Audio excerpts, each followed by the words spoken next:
Freddy Moyongo, mannequin international. Donc, Freddy, bienvenue dans le way de GND. Merci VND, merci pour l'invitation, c'est toujours un plaisir, comme tu sais, d'être toujours ensemble, donc voilà. Je suis content d'être là. Tu vois, tu es Freddy, toujours stylé, ben, j'ai essayé de me mettre à ton image. J'ai essayé de me mettre à ton image. Tu vois, la posture que j'ai prise. Ah, bien sûr. Voilà.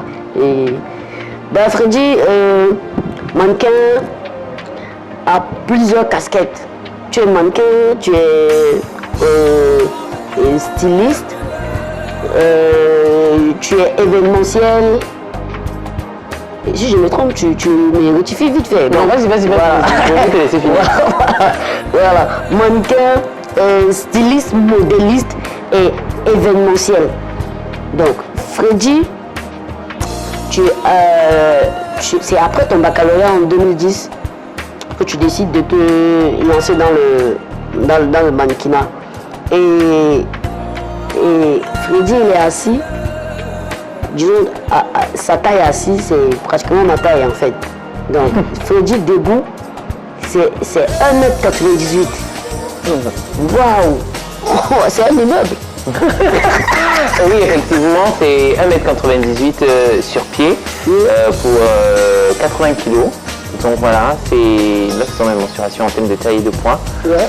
Et comme tu l'as si bien dit, c'est en 2010 qu'effectivement, après mon baccalauréat, j'embrasse, si je peux le dire, bien avant même que les résultats du baccalauréat sortent, je suis entré dans le milieu de l'entertainment et de l'événementiel au Cameroun. Donc voilà, avec le projet Bois Context de Tony Nobody. Donc voilà, je suis entré à l'intérieur, ça montre quoi, la période des vacances, des grandes vacances là. Oui. Voilà, avant les résultats du baccalauréat. Donc c'est pendant que j'étais déjà dans la mouvance de cet événement là que les résultats sont tombés, que j'ai eu mon bac. Et voilà quoi, c'est depuis ce moment que j'ai commencé à faire mes classes, comme on dit généralement, dans ce milieu-là, apprendre les rouages du milieu, comment ça se passe, ce qu'il faut faire, ce qu'il ne faut pas faire, qui contacter, qui ne pas contacter. Donc voilà, c'est ça qui m'a forgé, si je peux le dire. Ouais. Mais je peux aussi noter que pendant mes années lycée, j'avais déjà cette petite fibre en moi. Être fils d'une couturière et d'une grand-mère couturière, je pense que le virus de la mode était déjà en moi, mais depuis quand j'étais au lycée, je peux dire entre guillemets que j'étais le personnage mode people en fait. Celui qui faisait l'élection Miss Master, j'étais le président du comité. Quand il y avait la journée de la langue maternelle au lycée, la délégation de la culture, oui, l'enseignement secondaire, et oui, imposait littéralement le lycée à faire un défilé de mode. Parce que bon, je tiens à préciser que j'ai fait un lycée d'enseignement général, le lycée bilingue de Zaïdo. Et donc c'est pas un lycée technique, moi j'ai fait une série scientifique, j'ai eu un bac B. Donc probatoire scientifique aussi. Et donc il n'y avait pas, c'est pas un lycée d'enseignement. Dans tes études, il n'y avait pas rien de sauf le SF. Sauf le SF, il avait toujours la première note. On devait faire la couture et tout. Et je faisais aussi des pièces de certains de mes camarades, on me payait pour ça. Ouais. Donc probablement que tout ce que je faisais comme pièce, que ce soit pour moi, que ce soit pour mes camarades de classe, on avait toujours les premières notes en fait. On faisait ça de classe. Donc voilà, et donc depuis le lycée, je m'imprégnais déjà dans le monde. En fait, j'étais attiré par ce secteur-là, par ce corps de métier-là, par ce domaine-là. Donc voilà, et quand j'ai eu le bac, je pense que ça s'est suivi. Ça s'est suivi jusqu'ici. Ouais, donc ça veut dire quoi? Quand tu as eu ton bac, tu n'as pas eu à forcer en fait. Tu as juste suivi les trucs, suivi ce qui se présentait déjà, un chemin que tu avais déjà créé, et bien que les gens, tu marquais déjà les gens, et c'est comme ça que tu étais sollicité un peu à gauche, à droite, et ton premier plateau où tu as défini pour la première fois, c'était quel événement? Le premier plateau qui te donne la chance de présenter ton talent de mannequin. Alors, Je pense que peut-être qu'il y a des jeunes qui me regardent et qui forcément veulent embrasser un corps de métier ou bien le mannequinat comme moi, ou bien le milieu le domaine de la mode. Alors ce que je dis, c'est que moi, dès mes années lycée, dans mon plus bas âge, j'ai toujours été attiré par ce domaine. Je tiens à le préciser. Donc il faut vraiment que je puisse donner la chronologie des choses. J'ai toujours, je sais pas, peut-être le virus en moi, ayant une mes couturières, et depuis quand je regardais le câble et toutes les émissions à la télé, quand j'étais encore à l'école primaire, j'étais beaucoup attiré par le milieu de la mode en fait. Je regardais les défilés haute couture, Jean-Paul Gaultier, Karl Lagerfeld, que je voyais comment Naomi Campbell, les top modèles des années 90. J'étais déjà émerveillé par ce secteur-là, par ce bling-bling, par cette posture, cette carrure, cette manière de défiler, poser devant les photographes. Quand je voyais la télé, c'est tout, il faut savoir que j'allais avoir 1m98, j'étais quoi, j'avais quoi, 8, 7 ans, non. Donc, de fil en aiguille, ça s'est imposé en moi. Même au lycée, comme on dit généralement, c'est pas toi qui choisis le métier, c'est le métier qui te choisit. Ouais. Et donc, déjà, je savais pas que j'allais être mannequin, mais j'étais attiré par ce secteur-là, d'accord. Et même au lycée, ça s'est fait comme ça instinctivement. Bizarrement, c'est une amie, pendant la semaine de la jeunesse, il y avait, c'est pas moi qui étais, moi j'étais en classe de seconde. J'étais attiré par le milieu artistique, tout ça. Mais donc disons que tu le faisais déjà tu défilais déjà dans les établissements. J'ai jamais défilé au lycée. Sérieux? J'ai jamais défilé. J'ai jamais fait d'élection. En fait, j'étais attiré par le milieu des people, de la Starmania. Je ne sais pas si tu comprends. Oui, j'étais déjà attiré par ça en classe. On savait commencer pour parler des stars, de Beyoncé, de Rihanna, etc. Freddy. Ouais. Tu vois un peu? Ouais. Voilà. Et je me prenais déjà comme une star au lycée. Donc voilà, j'étais la star de la classe et la star du lycée. Donc, pendant la semaine de la jeunesse, il y a généralement l'élection Miss. Donc il y a une fille qui gérait ça au lycée, donc moi, je n'étais pas au courant en fait. Ouais. Donc c'est une camarade de classe qui me dit, Freddy, attends, il y a des gens qui sont en train de s'entraîner là à côté. Donc moi, je ne sais même pas ce qu'ils sont en train de faire. Si tu veux bien me montrer comment on défile. Oh bah attends, j'ai jamais défilé quelque part, mais quand j'étais géré par ça, donc, forcément, ma camarade de classe me disait que j'avais des poids de base. Voilà, donc voilà comment j'arrive. Et bizarrement, j'étais à la fenêtre, donc la fille apprenait aux autres comment on défile et tout. Et je pense, je dis, c'est le destin. Et je pense que j'ai dit à ma camarade, mais qu'est-ce qu'elle fait comme ça? Et la fille est à côté, elle a écouté ce que j'ai en train de dire à ma camarade. Ouais. Et elle m'a dit, pourquoi tu fais ça? Si tu t'attires comme ça, viens leur montrer aux gens comment on fait. Et je pense qu'il y avait du monde, il y avait des gens qui étaient au niveau des fenêtres quand leur répétition se passait. Donc c'est comme ça que moi j'entre et je dis à la fille, mets-toi comme ça, place-toi comme ça, mets la tête comme ça, pose comme ça, déplace-toi comme ça, ajuste comme ça. Et c'est comme ça que tout a commencé jusqu'à aujourd'hui. Donc depuis, donc, je lui ai dit, voilà l'histoire en fait, je ne vais jamais oublier. Donc disons que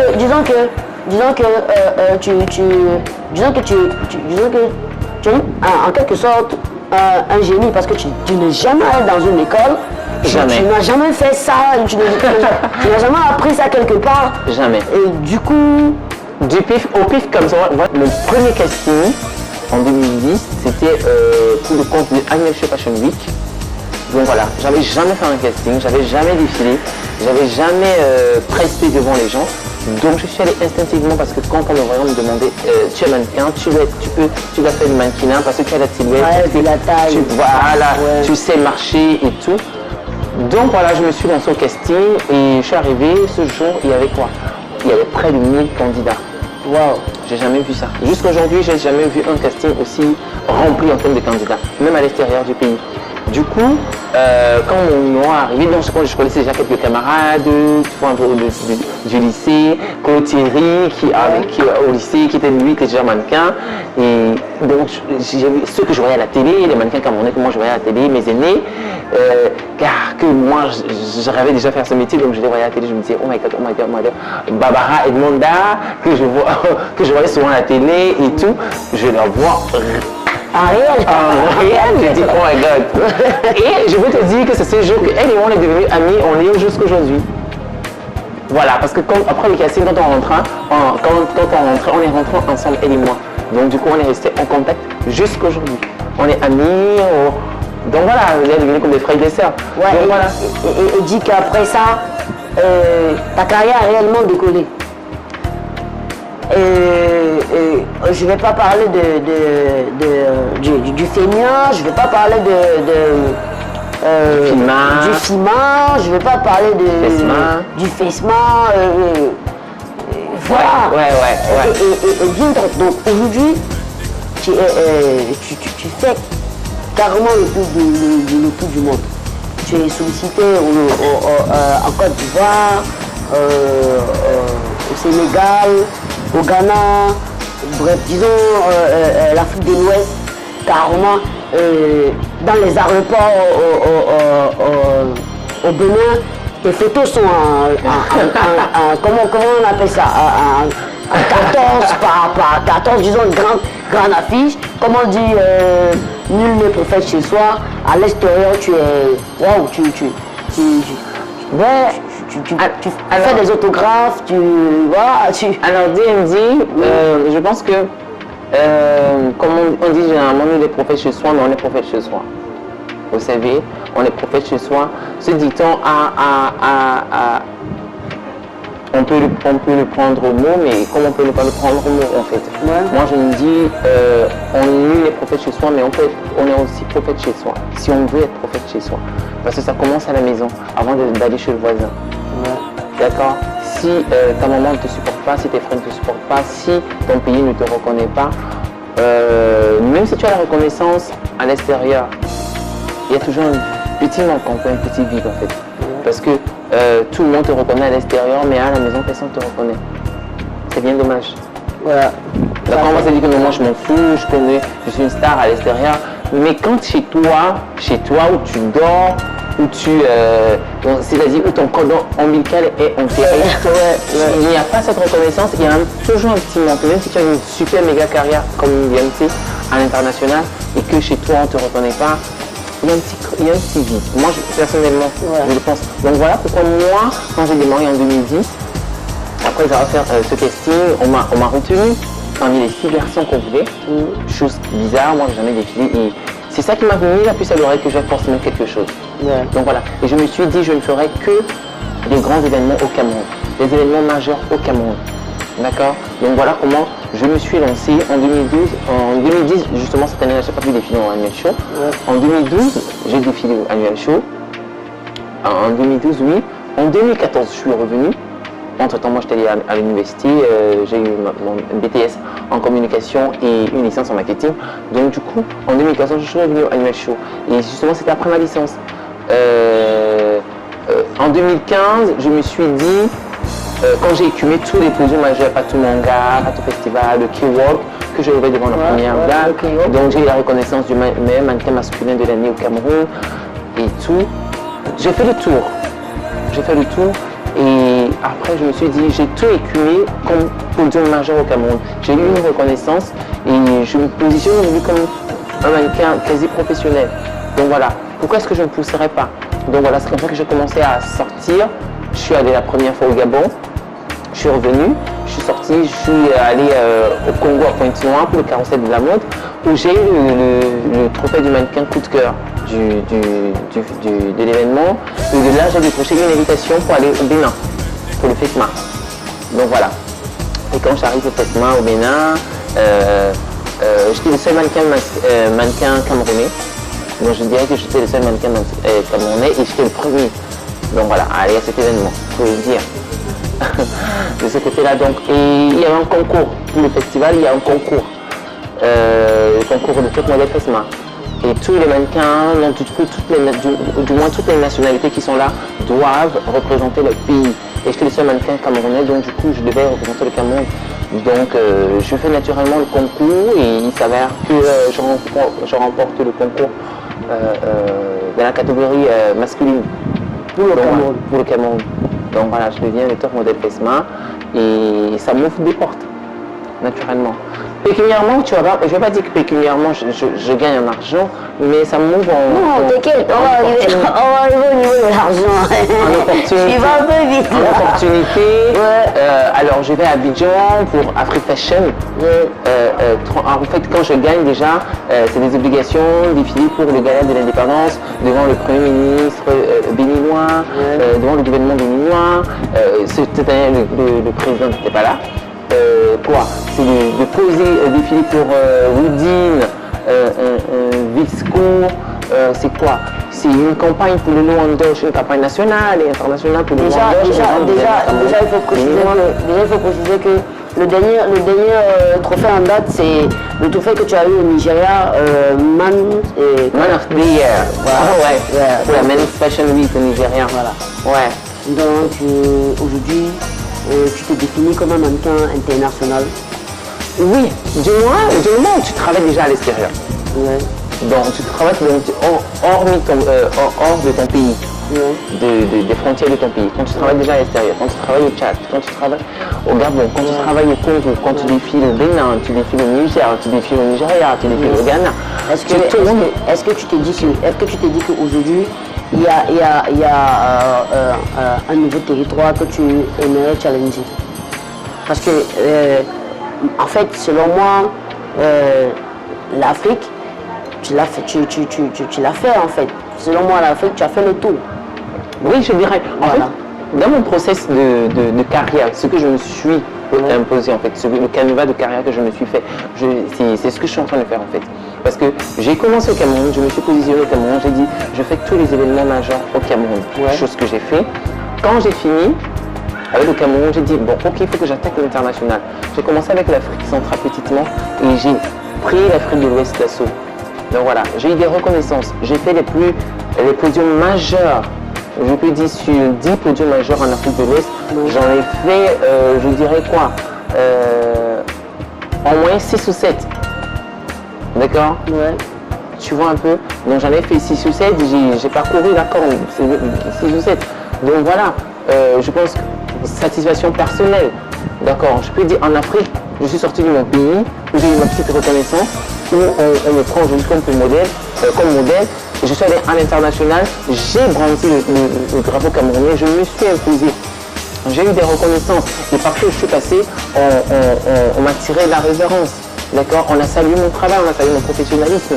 Donc voilà, personnellement, je sais qu'en Afrique, je n'ai pas fait toute l'Afrique, parce que oui, mais après c'est pas choix personnel. Donc voilà, je n'ai pas encore fait l'Afrique du Sud. Je me dis, ok, après l'Afrique, fais ça. Donc tu penses qu'il faut aller vers l'opportunité? Parfois, si. Je ne dis pas que l'opportunité peut pas venir vers toi. Ouais. L'opportunité peut pas venir à toi. Ouais. Il y a des gens qui sont chanceux.